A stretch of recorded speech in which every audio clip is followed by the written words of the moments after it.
आप देख रहे हैं देश का विशाल नेटवर्क इंडिया टीवी लाइव, सच्चाई की सही आवाज। હું છું Mahesh Goswami, India TV live Mehsana.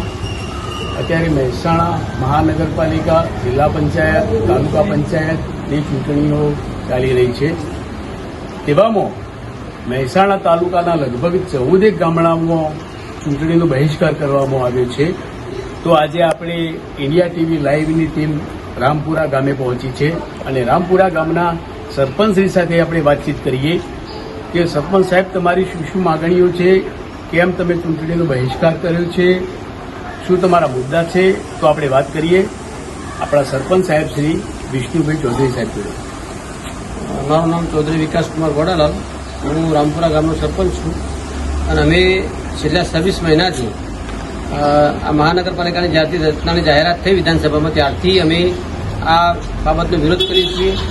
અમે કોઈ ઠરાવ ગ્રામ પંચાયતનો આપ્યો નથી કે ભાઈ અસહમતિનો ઠરાવ આપેલો હતો તો પણ બળજબરીપૂર્વક એમને લઈ લીધા હતા।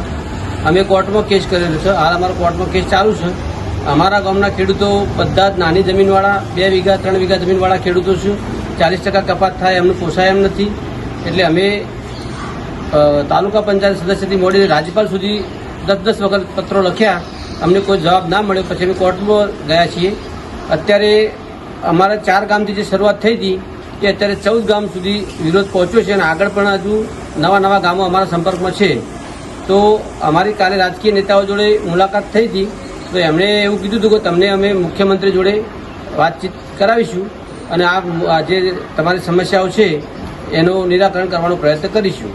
તો અમે એક જ અમારી માગણી છે, અમારે રામપુરા ગામની તો મુખ્ય માગણી એક જ છે કે અમે કોર્ટમાં ગયેલા છીએ, તો અમારો જે કોર્ટમાં કેસ છે સરકાર વિડ્રો કરી દે તો ઓટોમેટિકલી અમે મહાનગરપાલિકા બહાર નીકળી ગઈએ, પછી અમારા ગામનો કોઈ તકલીફ રહેતી નથી। અને બાકીના ગામોનું જે છે એ બધાને એમ જ કીધું છે કે TPDPને સંપૂર્ણ મુસદ્દો રદ કરવો અને ફરીવાર જો આ કરવાનું થાય તો ગામના ખેડૂતોની ટીમ બનાવી અને એમને વિશ્વાસમાં લીધા વગર કોઈ TPDP સ્કીમ પાડવી નહીં।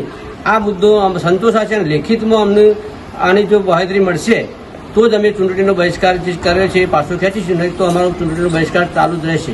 देश और प्रदेश की खबरों के लिए अभी सब्सक्राइब कीजिए इंडिया टीवी लाइव, साथ ही बेल आइकन को दबाना बिल्कुल ना भूलें, जिससे सबसे पहले खबर आप तक पहुंच सके।